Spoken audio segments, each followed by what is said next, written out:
Hello Year 4 and welcome back to some more reading of our Erik the Viking book, and we are now on the chapter Erik and the Great Bird. So I will read and then you've got your questions to complete afterwards. So when the winter was over, Erik and his men set off on a long journey to find their ship, Golden Dragon. As they journeyed, Ragnar Forkbeard looked around him. "This is a fine country," he said. "A man could lead a good life here if he chose." No sooner were the words out of his lips than a cloud came across the sun, and Erik and his men looked up to see, flying slowly through the air, the most monstrous bird that any of them had ever seen.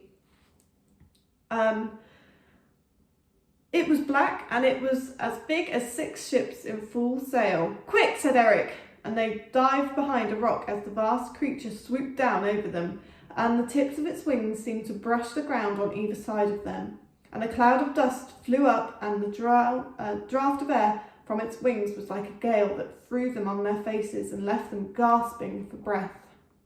As it passed over them, they could see it had a huge razor-sharp beak, and its claws were like iron hooks, and there was not one of Erik's band who was not filled with an unutterable fear. When it had gone, Erik stepped out of the rock and said, "Let us make haste." But some of his men said, "No, we dare not go another inch." "Are you mad?" replied Erik. "Do you think you can spend the rest of your lives behind that rock?" So one by one they came out, gazing fearfully up at the sky. "Now," said Erik, "we must keep our eyes open for the monster and stay near cover as we travel." And on they went, many of them still trembling with fear. At last they came to an open plain. "What shall we do now?" they asked each other. "We must cross the plain where there is neither rock nor tree to give us shelter, nor any hole to hide in. If the great bird returns while we are crossing such a place, it will snap us up as easily as worms off a plate." Erik stared across the plain, and he knew that they were right. Nevertheless, he shrugged his shoulders and said, "We have no choice." "Let us return to our camp," said some of his men. "At least we can be safe there, and live in the rest of our lives in terror and hiding," asked Erik. "At least that is better than being eaten alive by that monster," they replied. But even as they spoke, they heard a terrible noise, and on the far horizon they saw a black shape rising into the sky. Quaking with fear, Erik and his men hid once more, and if the bird had seemed gigantic before, it now seemed like a great thundercloud blotting out half the sky. And it wheeled overhead and scooped down over their hiding place, as if it knew they were there. And as it came low, they could smell the strong bird smell that clung into its talons. If we'd been out on that plain now," muttered Sven the Strong, "we would certainly have been snapped up as easily as worms off a plate, each and every one of us." "Caw, caw," screeched the bird, and its voice was like a thunderclap that made the rocks shake and earth tremble. "I can't hide away like a rabbit," cried Ragnar Forkbeard. "I will slay this crow," and before anyone could stop him, he leapt out of the cleft of rock and of which they were hiding, and aimed his bow and strong and true, and let fly an arrow that struck the creature in its claw. "Caw, caw," screeched the bird, and wheeled round in the sky, swooped low over where Ragnar Forkbeard was standing, and snatched him up in its monstrous claw, then flew over the great plain and beyond the furthest horizon. The men were silent for some moments after this. Then Erik spoke. "We cannot go back. We must find our comrade." "But what can we do?" moaned some of his men. "I do not know," said Erik. "How can we hide from that monster if we cross that open plain?" they cried.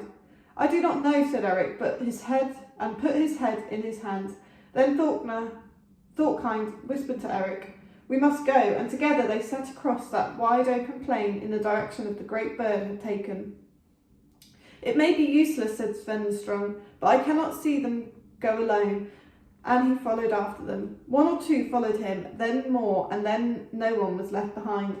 In this manner they walked for a mile across the open plain, expecting at any moment the great monster to darken the sky once more. But they walked another mile, and still there was no sign of the great bird. And after another mile, Thorkind said, "Who knows, perhaps we shall make it safely across the plain after all." "Shh," said Erik. "Look, He pointed in the distance. They could see some mountains rising out of the ground. If we can make it to those mountains, we shall be safe. So keeping their eyes on the sky, they quickened their pace. But they hadn't gone more than a few yards before one of Erik's men yelled out, "There it is again!" And they all threw themselves to the ground. But when they looked up, they saw it was not a great bird at all, just a black cloud across the sun. On they went once more, and eventually they reached the mountains and found themselves beside a rocky stream.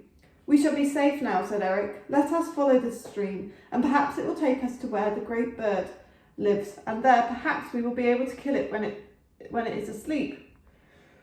Without more ado, Erik put his foot in the water, but the moment he did so there was a crackle of laughter, and he looked up and saw a curious creature sitting in a tree. "Who are you?" asked Erik, "and what are you laughing at?" "I'm the spirit of the stream you're standing in," said the creature. "I always laugh," and it opened its mouth, wide mouth, and it laughed a laugh like the tinkling of water in a brook. Erik looked at his men, but they were talking amongst themselves. "You're the only one that can see me," laughed the spirit of the stream. "And then, only while you're standing in the water. What do you want with me?" "I want you to take me to where the great birds lived," replied Erik. Again, the spirit of the stream opened its wide mouth and laughed like the trembling of waterfalls. "There is no great bird," it said. "But we have seen it." "Twice," cried Erik. "Don't believe everything you see," smiled the spirit of the stream. "And we have felt the wind from its wings on our faces," said Erik. "Don't believe everything you feel," laughed the spirit of the stream.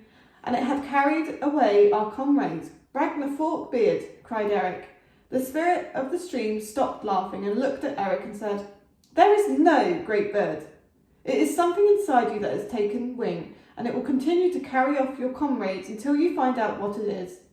Then the spirit of the stream opened its mouth wider than ever and laughed a laugh like the breaking of oceans, and then climbed into its own mouth and disappeared. Erik sat down on the edge of the stream with his head in his hands.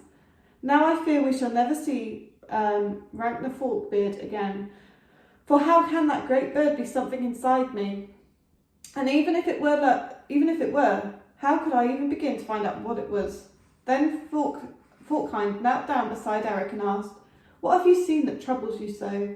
And Erik replied, "I have seen the end of our hopes. I have seen that we shall never reach Golden Dragon, nor find the land where the sun goes at night." "Erik," said Forkhind, "you must not say such things, for even if they are true, how could we follow you, knowing you believed them?" "Forkhind," replied Erik, "you are right." Then we turned into the others and said, "Come, let's find our comrade, Ragnar Forkbeard," and they all moved up the mountain stream. They climbed higher and higher, and then all at once they rounded a corner and found themselves confronted by a dark forest. "How strange," muttered Erik, "to find a forest high up in a mountainside." Nevertheless, he led his men straight into the gloomy depths. They hadn't gone far, however, before they found their way blocked. In front of them, the trees no longer stood upright, but lay horizontal, piled up on top of one another, up as high as the men could see. "Who has ever seen a forest like this?" asked Sven the Strong. "We must climb up and see what we can see," said Erik. "I do not like this," murmured more than one of Erik's men as they climbed. "Who knows how this forest came to be like this?" But Erik told them to be quiet, and up they climbed until at last they reached the top, and there was the most extraordinary sight met his eyes. The pile of horizontal trees stretched out in a great circle, half a mile wide, in the shape of a basin. "Don't you see where we are?" cried Erik. "I've never seen such a thing," said Sven the Strong, "and it means nothing to me." "We are in the nest of the great bird," cried Erik, "and see, who is that small figure in the middle?" And they all looked and saw, down in the bottom of the great bird's nest, among the threaded trunks of trees, their comrade whom they thought was lost, Ragnar Forkbeard. "Is he alive or dead?" they asked each other, and then they saw him scramble to his feet and wave at them. Erik turned to Forkhind and said, "Now I truly believe that we shall find Golden Dragon, and that we shall reach our final goal."